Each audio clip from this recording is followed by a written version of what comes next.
Semudah itu tidak? Kalau misalnya Pak Jokowi mau datang, ya datang saja. Terutama pada saat mau Lebaran. Apakah semudah kata Bang Masinton? Enggak, saya kira statementnya yang terlampau diplomatis lah. Bang Masinton diplomatis.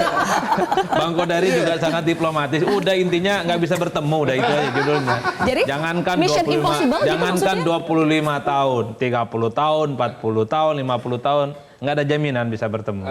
Tak ada perang yang jauh lebih menyedihkan dan menyakitkan selain perang saudara. Jadi bagi saya soal Pak Jokowi dan PDIP ini perang saudara. Kalau dengan Pak Prabowo mungkin tak ada persoalan. Jadi teman-teman PDIP itu selalu mengatakan bahwa mereka nggak ada persoalan kok dengan Prabowo dan Gerindra.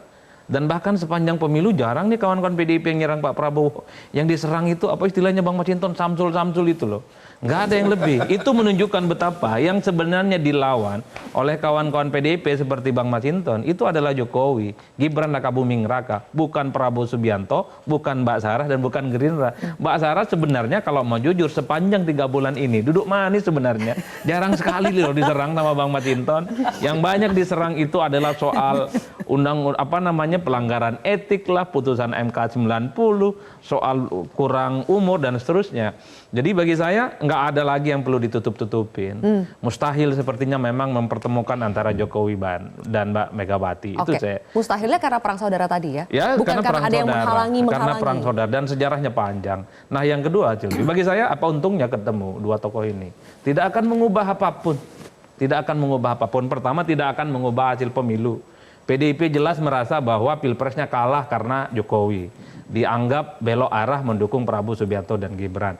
Pilegnya memang dia juara, tapi kan suaranya tergerus 3%. Itu juga karena faktor Jokowi dinilai memborong semua pendukungnya itu tidak bersama dengan PDIP. Kalau bertemu, apakah ini keadaan bisa dipulihkan? Nggak bisa. Kemudian selanjutnya, apakah pertemuan ini akan mengurangi resistensi dan perlawanan dan agresivitas serangan politik teman-teman PDIP ke Jokowi? Nggak mungkin akan berkurang.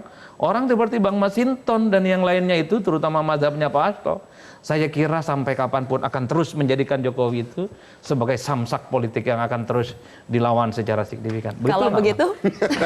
Bukan hanya PDI ya, tapi banyak orang ya, baik kalangan akademisi, budayawan, guru besar apa segala macam menyoal kok persoalan itu kan di putusan MK 90. Karena persoalan reformasi demokrasi itu yang menjadi kesepakatan bangsa kita bahwa periodisasi jabatan presiden itu dibatasi oleh konstitusi.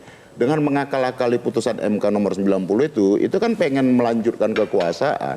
Jadi problem hari ini kalau kita lihat gugatan di MK apa segala macam itu penyalahgunaan kekuasaan. Penyalahgunaan kekuasaan itu adalah terhadap presiden yang masih menjabat, bukan terhadap gugatan terhadap presiden yang terpilih. Oleh karena itu, sejarah panjang ini ketemu aja udah Bang. Nah, itu dia.